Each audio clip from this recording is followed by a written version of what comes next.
Good evening. Welcome to session 2 of our 4-part chamber series. Let's get into it. How many of you have the overwhelming loyalty and dedication of every customer who's ever been into your enterprise? Whether they go to your website, they come into your storefront, they do business with you. How many of you have 100% retention of your customers? How many of you even track this? What would it mean to you if after tonight in this short presentation we can develop a plan by which you can build a foundation from which you're going to build robust referrals from your existing customer base? Wouldn't it be wonderful if you didn't have to actually expend money, resources, time, effort into a marketing plan, but you merely had to only take care of the traffic that this strong referral source brings into your business? Wouldn't that be something we'd all want? Yeah, I think so. And finally, how important would it be to your business if you could increase your profits and if you could increase your prices without losing customers? In fact, what would it mean if your customers actually came in and said, Bill, Sue, Steve, you're not charging enough. This is the best meal. This is the best car wash. This is the best construction job I've ever seen, and we would pay twice. How many of you ever had that experience? I've had it, and I know some of you out there on this call have had it as well. How can we increase that level? So a couple of things are going to be real quick tonight. For those of you who are clicking on the Chamber's website or my website and you're seeing this recording, terrific. You'll get contact information at the end by which you can join in your own one-on-one worksheet meeting with me. For those of you on the call tonight, hold your questions. We'll do the presentation. We'll click off the recording, go right into the powerful Q&A and the sharing that we'll all have together. So, a couple of quick things. Regardless of which segment you are of a participation tonight, please write down who is your who, an important concept I'm not going to have a whole lot of time to go into. And I want you to talk about your why. Why do you do what you do? We can all make money in a variety of different enterprises.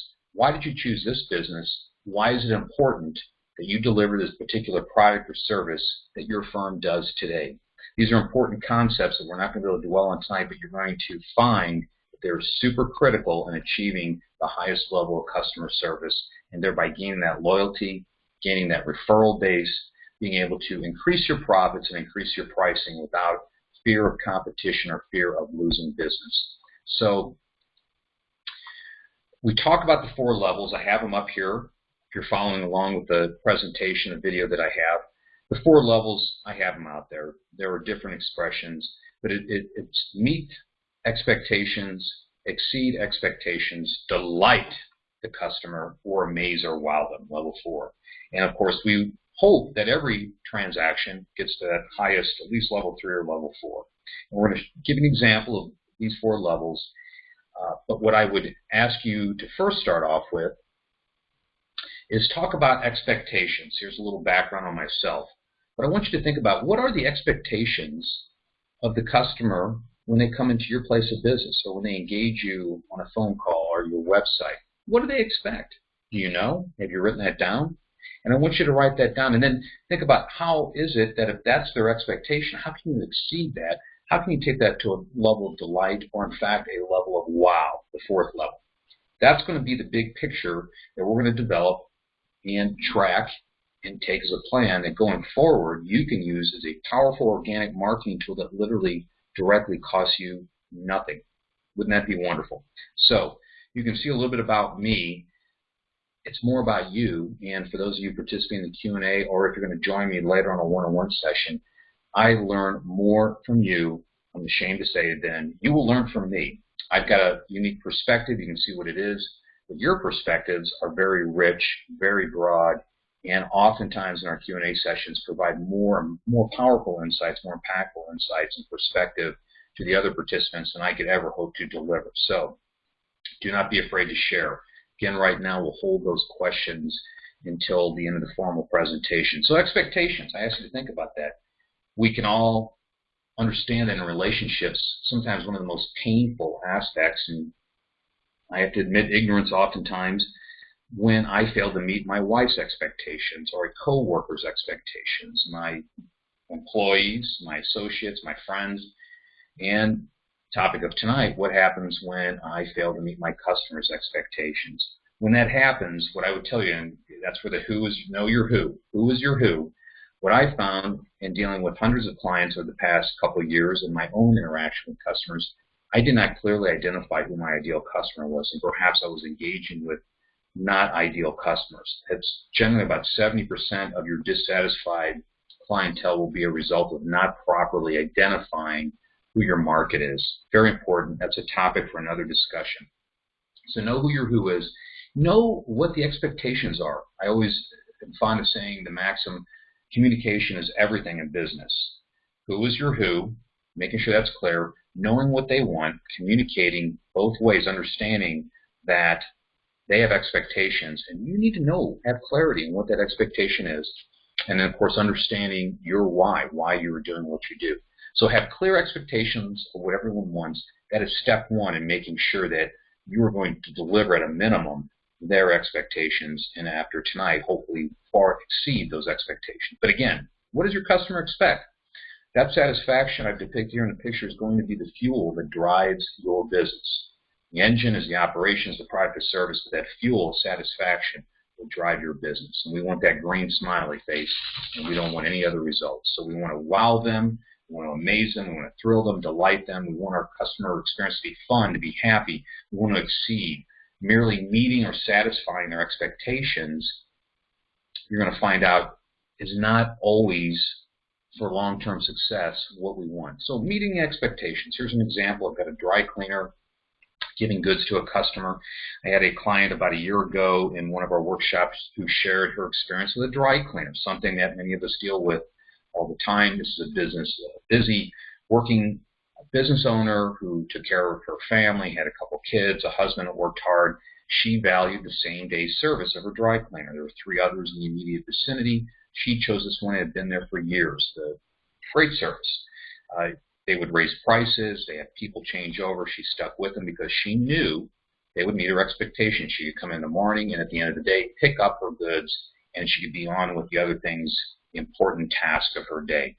There was one time, unfortunately, change in personnel. Someone called off. The proprietor met the customer that night and said, "I'm sorry, miss, we did not get the work done, but we'll have it for you tomorrow." She said, "No problem," picked up the goods the next day and never went back to the shop. She went down the street to a competitor, asked them, "Do you do same-day service?" They said, "We do." And in fact, this shop also started delivering extra value, exceeded her expectations by giving her discounts on nearby retailers, restaurants, providing free shoe shining, providing tailoring services that she valued greatly and had never thought to inquire. So that meeting expectations for years and years is wonderful, but it did not engender loyalty. And one time, it will happen to all of us. The one time you fail to meet the customer's expectations, that steak isn't done properly, the salad wasn't up to standard, that will, and a customer that's not had great service for years and years and built up that loyalty to you,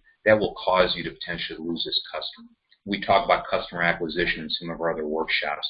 We work hard to get these customers, and we don't want to lose them. We want them to come back time and time again and bring in their family and friends and, in fact, advocating for us. How about exceeding expectations? Here's a quick example. Picture speaks for itself. How many donuts do you see there? And you see the nice caramel frosted one that's number 13. Another client just in a workshop talked about how he's now taking his son, 3rd generation, to across the town, this is in Denver, bakery. They always give him the baker's dozen, 13.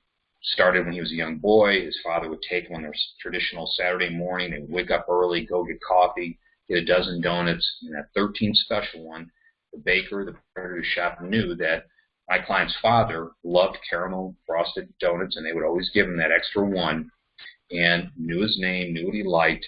That extra exceeding the expectations meant a lot to his father, and now to him, because he goes there and he takes his son. So we've got 3 generations of, in this case, my customer, who are frequenting this bakery, passing Sonny's Donuts, passing Dunkin' Donuts to go to Phil's Donut Shop across town because of the loyalty by exceeding expectations this baker A great example here, I've got Southwest Airlines in the upper right. I depict a business class or domestic coach travel situation, into the left we have first class.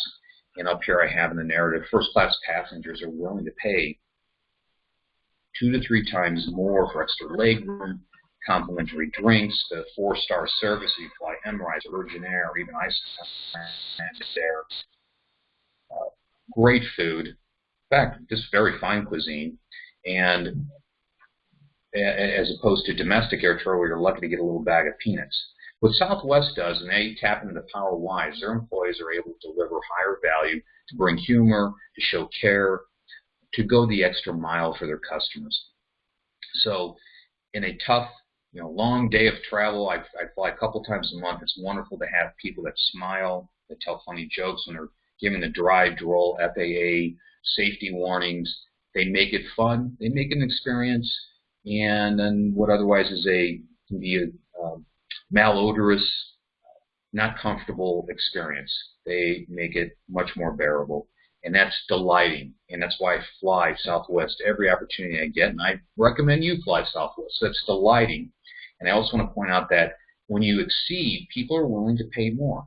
You want to fly business class or first class, you'll pay a little bit more, but a lot of people value that, and they get that great service. So the last one is the wow, the amaze. I have here depicted a surgeon, a doctor, consulting physician with a mother and a daughter. And what I would tell you is I had LASIK surgery about 10 years ago. This is the standard. The physician not only gave me great service, I was treated well. That's meeting the expectations. They did things that far and away exceeded, in fact, wowed my wife. My wife had to escort me. As anyone who's been through any kind of surgery knows, you're normally under some kind of medication or not able to drive. So while she was there and I was going through surgery, she was giving teas, pastries, treats. She was giving magazines, movies, very much 4-star treatment that she had. She was made to feel comfortable, could watch the actual surgery and process, was given a tape of it.